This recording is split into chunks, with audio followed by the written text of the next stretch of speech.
How you doing? It's Brett Campbell here, creator and founder of the Authority Academy online coaching community, and today I want to talk about live events.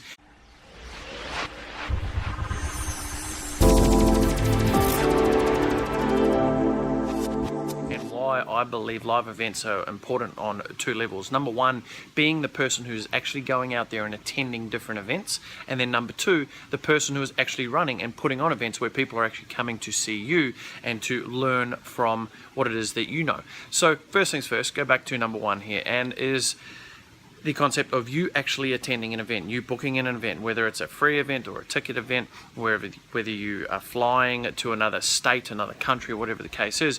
What I suggest every single entrepreneur do is at the end of each year is look at the calendar for the following year. Now, a lot of events, maybe only marketed say 3 months prior, some even 8 weeks prior actually to the event, but some of the major ones they'll already be booked in and ready for the next year. So I want you to start thinking in the terms of what events are you going to be going to over the next 12 months and why. So for example, if you're in a startup phase right now with your business and you're looking to just generate some more leads or just even get a foundation, you want to go and look for events, teachers, people who are out there teaching you how to actually do just that. Now of course you've got the other big events, like the Tony Robbins Date with Destiny, all of those things, which you would call a flagship event. Now, I highly recommend that you sit down and you schedule in at least 4 or 5 events. 4 or 5 events. Now, if you're like anything like me living in Australia, it's a little bit harder to get to the American events. However, we've got airplanes now and it's quite easy to actually jump on a plane and head over there. So another great thing that I like to do as well is if you're doing an overseas excursion or you're looking to do an overseas event, try and look at events that tie into each other. So for example, last year I actually went to an event that the first event was at the end of March and the second event was the end of April, so I actually tied in a little bit of a holiday in between there as well. But of course, maybe that won't work for you, whatever the case may be. I just want you to start thinking in the terms of where are you actually scheduling and planning your events. On the flip side of that is what events are you actually running?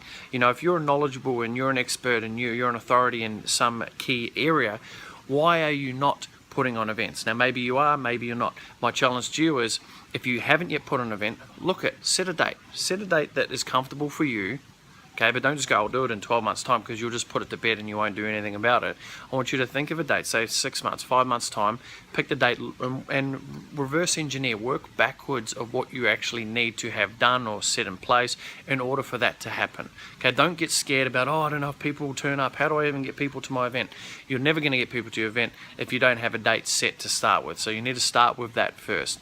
So I hope those couple of tips have help reinvigorate your mindset, because look, we're all students of life, we're always continually learning, and what can happen at times is you get so stuck into your own business that we forget about that we want to actually be out there as well and going and attending events, learning. Not only that, the great thing about when you're attending events, you actually get to network with people, and in the industry this day and age, the good old saying of it's not what you know, it's who you know is a very, very valuable point.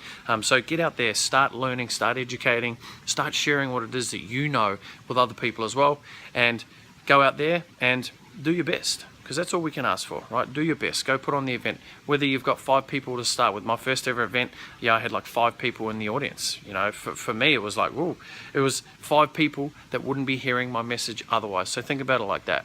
It's not about having 1,000 people in a stadium. That will come if, of course, that's your dream. If that is your dream or not. If it isn't, well, then whatever it is for you, maybe 5 people in an audience is perfect for you, depending on what it is that you offer. But the message that I really want to get out to you here is go out there, start learning, start educating, and then start sharing as well. Hope you've enjoyed that, and I'll see you on the next one.